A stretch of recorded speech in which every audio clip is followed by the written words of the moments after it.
ఈ వారం ఓటీటీలోకి సరికొత్త వెబ్ సిరీస్లు వచ్చాయి. ఇందులో కొన్ని సక్సెస్ఫుల్ గా ఆడియన్స్ ను ఎంగేజ్ చేస్తున్నాయి. వీటిలో ఈ 4 వెబ్ సిరీస్లపై ఓ లుక్ వేయండి. ఇవన్నీ థ్రిల్లర్లే, వీకెండ్ కు బెస్ట్ ఆప్షన్. ఈ వెబ్ సిరీస్ ఏంటో తెలుసుకునే ముందు వీడియోని ఒక లైక్ చేసి సబ్స్క్రైబ్ చేసుకుంటా. Thank you. ఈ వారం G5, Manorama Max, Sony LIV, Netflix, Amazon Prime Video, Sun NXT, Jio Hotstar వంటి ఓటీటీ ప్లాట్ఫామ్స్ లో ఈ వెబ్ సిరీస్లు రిలీజ్ అయ్యాయి. ఇందులో horror, spy, court, science fiction జానర్లు ఉన్నాయి. వీటిపై ఓ లుక్ వేయండి. ఈ వీకెండ్ కు ది బెస్ట్ చాయిస్. ఫస్ట్ వచ్చేసి కోర్టు కచేరీ. ఓటీటీలో ఉన్న ఈ సిరీస్ పరం మధుర్ అనే యువ న్యాయవాది చుట్టూ తిరుగుతుంది. అతను తన తండ్రి పనిని ఒక జిల్లా కోర్టులో చేయడానికి బలవంతంగా వస్తాడు. ఈ టీవీఎఫ్ వెబ్ సిరీస్ అతని కోర్టు గొడవలు, నైతిక ఎంపికలు, భారతదేశంలోని కఠినమైన న్యాయ వ్యవస్థలో కుటుంబ ఒత్తిళ్లను అన్వేషిస్తుంది. ఆగస్టు 12న సోనీ లివ్ ఓటీటీలో రిలీజ్ అయింది ఈ సిరీస్. సెకండ్ వచ్చేసి ఏలియన్ ఎర్త్.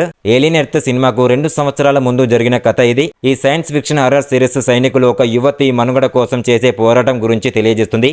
ఒక అంతరిక్ష నౌక భూమిపై కూలిపోయిన తర్వాత వారు మానవులు కాని వారు ఘర్షణ పడుతున్నప్పుడు ఒక గ్రహాంతర ముప్పును ఎదుర్కొంటారు. ఆగస్టు 13 నుంచి జియో హాట్స్టార్లో స్ట్రీమింగ్ అవుతుంది. తర్వాత వచ్చేసి సారే జహాసే అచ్చా ది సైలెంట్ గార్డియన్స్. 1970 సంవత్సరం నాటి హిందీ గూఢచారి థ్రిల్లర్ ఇది. పాకిస్తాన్ అణు ప్రణాళికలను గుర్తించి వాటిని అడ్డుకునేందుకు ఒక భారతీయ ఏజెంట్ రహస్య మిషన్ను ఇది చూపిస్తుంది. ఇది గూఢాచార్యం, దేశభక్తి, హై డేంజరస్ మిషన్ లాంటి వాటి గురించి చక్కగా వివరిస్తుంది. ఆగస్టు 13 నుంచి నెట్ఫ్లిక్స్ ఓటీటీలో రిలీజ్ అయింది ఈ స్పై థ్రిల్లర్. తర్వాత సిరీస్ పేరు వచ్చేసి ఆంధేరా. నగరం నుండి ఓ గ్యాంగ్ పాత ఇంటికి మారిన తర్వాత వింత సంఘటనలు ప్రారంభమవుతాయి. అతీంద్రియ శక్తులు బలంగా పెరుగుతున్నప్పుడు వారు చీకటి రహస్యాలను కనుగొంటారు. ఆగస్టు 14న అమెజాన్ ప్రైమ్ వీడియోలో రిలీజ్ అయింది ఈ సిరీస్. ఇలాంటి బెస్ట్ సిరీస్ రివ్యూస్ కావాలంటే మన ఛానల్ వెంటనే వెళ్ళి ఒక లైక్, ఒక సబ్స్క్రైబ్ చేసుకుంటా. Thank you.